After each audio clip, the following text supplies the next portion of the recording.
Thanks, Will, for Thank you very joining much. us. Appreciate you guys having me. Well, all good with Zurn. How's it Fire going, protection, everybody? right? Well, I'm leading the fire protection and water division.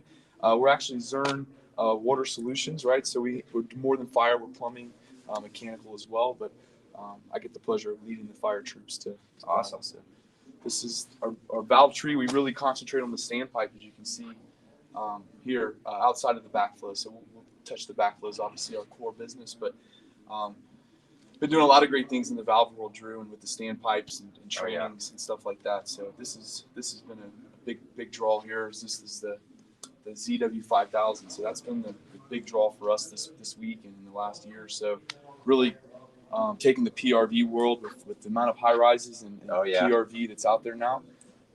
We found it to be a real it's a gap as far as the learning goes. So the end user on that piece right there, if you don't know this, is the fire department.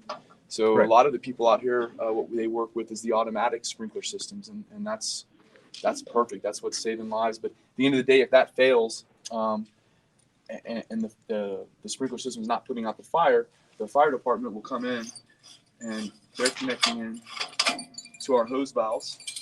But typically, a standpipe could have 300 psi of pressure. Right. And so their hoses are just really designed for less than 175 and a typical sweet spot in the 125 range. And so this valve allows them to connect in.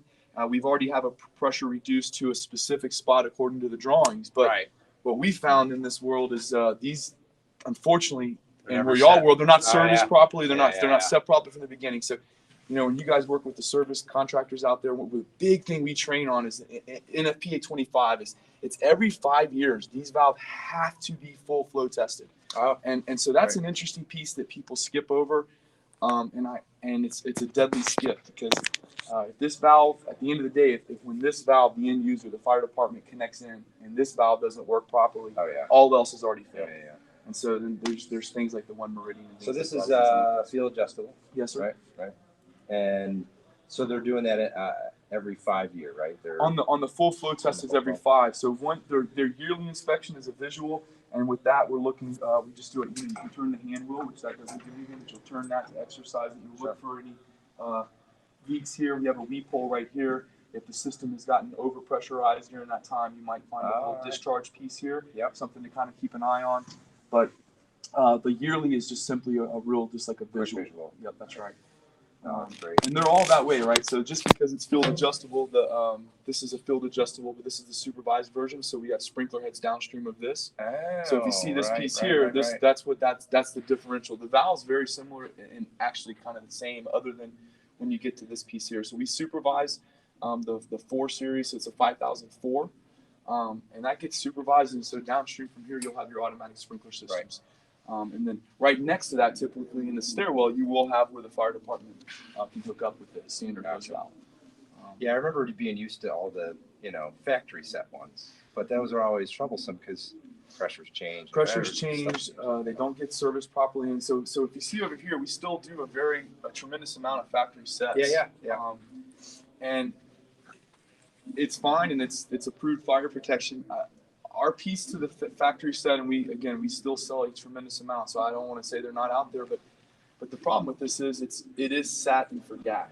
So if it was designed improperly, if the building specifications changed, and there's testing that we talked about that happened, and the fire department gets out here with this valve, it is what it is. And so if this thing's spitting out 65 psi, they're done, and they can't do anything about it, and that's kind of the end of it. So we really, as we go out and train municipalities and we show them how easy this guy is to adjust, and really in the fire situation, this breaks. This is just a carbon and plastic. It's got vandal resistant screws for testing. That's not just that's how it looks. This is not a cutaway. So this is what it looks like right here. This slides down.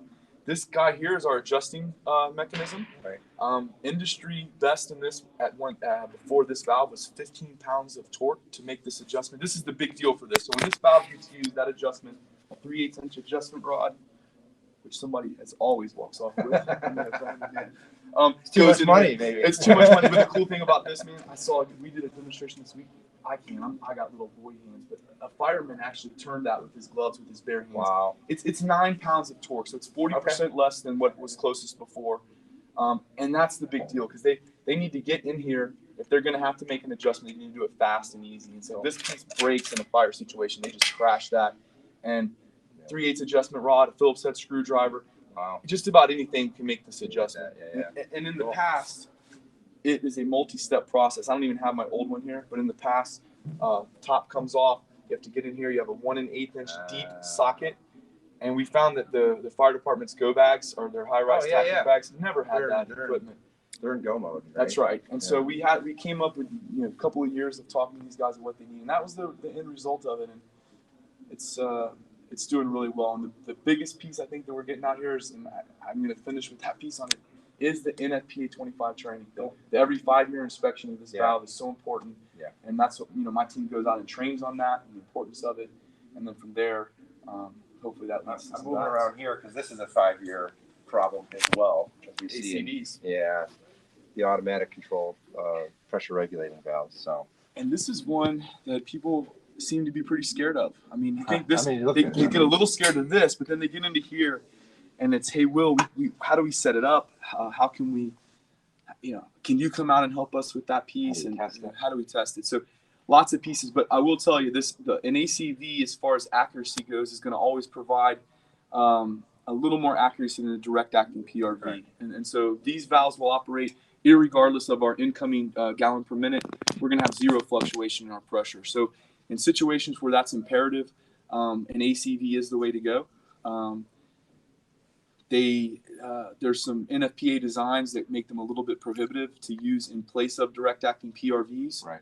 But again, there are markets throughout the country that don't accept direct acting PRVs because of the fluctuations that they can provide versus an ACV. So we have both, but predominantly in the high-rise situations, you'll find direct acting. Yeah. That'll be the ones. Well, I see a lot of these in like the big high-rises in New York and everything, and you'll see both, but sometimes the engineers will reject that and they want this. Right. Chicago is probably our biggest market, I think, that does not allow direct acting PRVs. Wow. So it's all their ACV market. And now the big thing with the 5-year, what I've seen, I don't know if Chicago's doing it, but it's finally coming around where they're having to 5-year test these. And a lot of the times, there's nowhere you have to do a full flow on them. Where do you put the water? Well, if they're not designed with a drain riser, and a lot of buildings. Yeah. And same thing with the direct acting, right? So, I can tell you all the different stories you hear. And unfortunately, what I'll tell you, Drew, what happens most is they don't put it anywhere. They don't test. And so when they've come across that hard to find thing, somehow or another they get it through, and because there's not enough knowledge on that, was supposed to have a full flow test. It gets a green tag put on it. Yeah. Sometimes I hate to say it happens often, but I feel like it does happen often, unfortunately, because there can be a massive. It is an expense to the building owner. Yeah. And let's be clear, if the building owner doesn't understand it, and they get one price for somebody that just puts a green tag on, and they get another price for somebody that does a full flow test from the 45th floor. Right. And then you get into cities that you just can't dump the water into the streets, right? If that drain riser's not there, they might use a fire hose, but then where does the water go? And so you get into markets, California is obviously one of the toughest. You can't just dump water like that. And there's a contractor I know in New York that has a rig for these. So what they'll do is they'll shut it down, they'll pop it out, and they'll do a bench test right there. Full flow. It's a huge setup. Yeah, but so Drew, with that, because you were right, bench testing is allowed in NFPA, but as per our recommendations, we would prefer you don't. And can you know why? No, I don't. Well, because we feel like if you take our valve out and put it in a perfect situation, you've tested that valve. But do we test the standpipe for having tuberculosis in it? From going from a 6-inch standpipe to a 5-inch standpipe? And so if my designer calculated this system with a 6-inch riser and a 2.5-inch branch, and we shrink down because of NIC, tuberculosis, whatever you want to call it, and we shrink that to 5 and 2, are my calcs different? So if I take this thing off and put it on the bench in a perfect world, the valve could perform properly, but if we miss something in here, we might find it right here, because why is this thing only pushing out 90 versus 120? And then you start to diagnose it from there. Whereas if we just pull it off and put it on a bench, that's perfect situation. You're giving a little bit of room. Now, it's perfectly okay, and I'll take that over not testing anything. Right. Yeah. I've seen rigs where they fill up a 50, but remember, we're talking, you could get 150 gallons per minute, 250 gallons per minute that we can flow through these. And so filling up a 55-gallon drum is about 2 seconds. I mean, it's yeah. So I wish there was a, if anybody's listening out there, if anybody can invent a great way to get that water out without the drain pipe, yes, you'd have something on your hands because, what is it, 92? I don't want to mess that number up on camera, but I think it was before 92. Many of these systems weren't required to have testing. Weren't required to have that drain.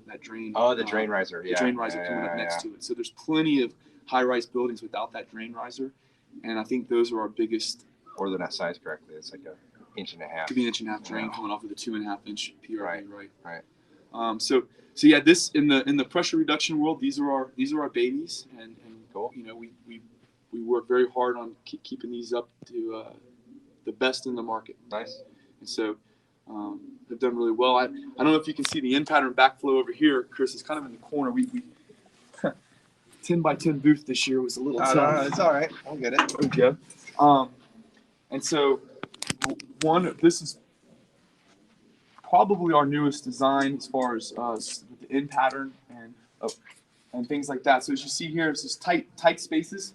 We're getting it was designed as a direct replacement for one of our competitors that had a market opportunity. We designed it for that. Where we're really finding this backflow doing places we weren't necessarily expecting is mechanical rooms where space is tight and they still want to have a reliable backflow system in there. And where I never thought it would be working very well is in places like South Florida, where even though it's outside, so all of our backflows in South Florida are sitting out in the open, right? Mm-hmm. Well, you don't think about it, but an 8-inch backflow at a high rise is a big monster thing. It's taken up a decent amount of ground space, and as the buildings get higher and they get closer together, that ground space becomes more critical. So this backflow is taking, it's actually coming into its own with that as well. The setter makes it very easy, especially in markets where you have a utility contractor that's doing the backflow. So this setter, it's an exact piece, right? So you can have your underground team is running pipe, and they don't have to wait for their backflow team if it's different to come in. They connect into your setter flange by flange, and now the backflow is ready to roll. So it lands directly on top of where it's supposed to be set, just saving a lot of time on the installation.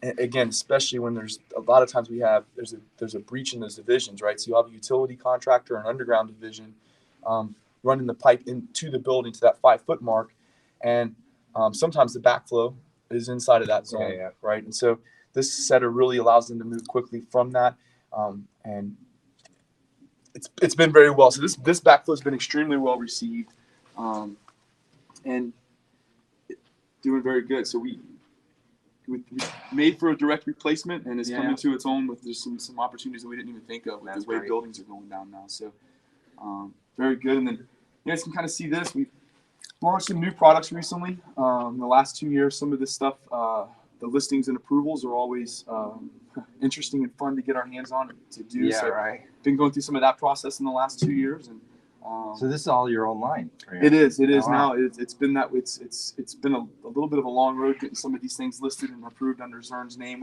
We've always been, valves for us have always been an easy piece because we've always had them on our backflows. Just small things like we took the taps out, so to give the contractors an untapped option, and really it's a cost savings piece, really, right? Because this is 100% geared towards a backflow OS&Y. You wouldn't need taps on a standard OS&Y. Right. We leveraged our valve relationships and just untapped those. Nice.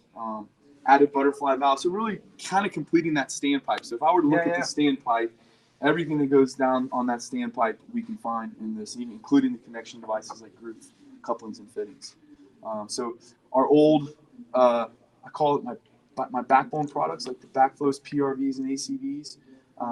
Constantly working on innovation and doing things with those, but they're long, tedious processes. So I don't know how familiar your group is, but for us to bring a backflow like this to market, every size, every configuration, every piece has to go through USC. And it's approximate 2 year, can be even longer, but we go into the field for 1 full year. Oh wow! And they make sure that it's all the way it's supposed to be. It's really in my opinion, after seeing sprinkler heads with the UL and things like that, those are great. But the testing, once we develop something that we know works or we think works, to get it approved by USC, which is in our world, UL is great, but we can't sell without USC. We wouldn't be able to bring a product to market. And so it's a pretty long process. So because of that, innovation is slow, I believe, in backflow world.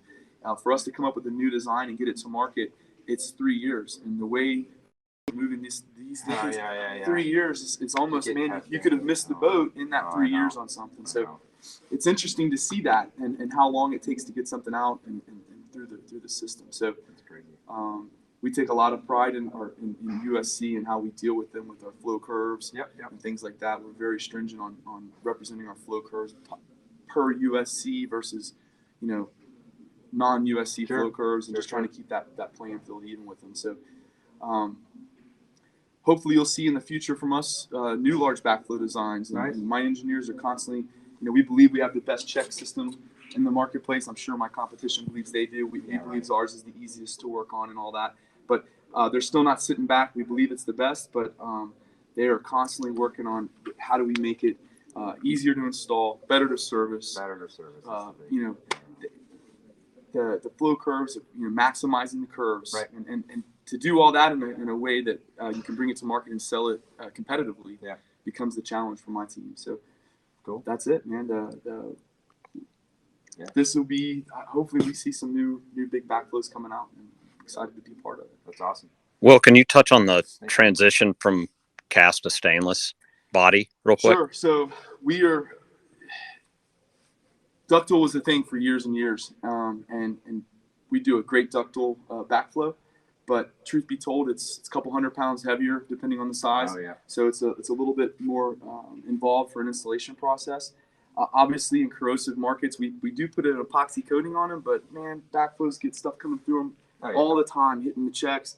That epoxy gets nicked, and it causes some problems. So the stainless is lighter. The curves are slightly better. It's not as big and robust as a ductile for people. And you'd be surprised. There's contractors that are making a decision based on that robustness of a ductile. They want the heavy piece, right? The utility guys especially. So we're constantly working that angle of guys, have you tried a stainless, because it's going to be easier, lighter, better flow. So we're working, but at this point in time, it's still a dual sword, right? So we have the same backflows available in ductile as we do in stainless at this point in time. Different curves. But slightly different flow curves. That's right. Great. Well, thanks for joining us today. It's just appreciate kinda, it, man. a little on the spot, but thanks again. Hey, man. Anytime. Thanks for it. Yeah.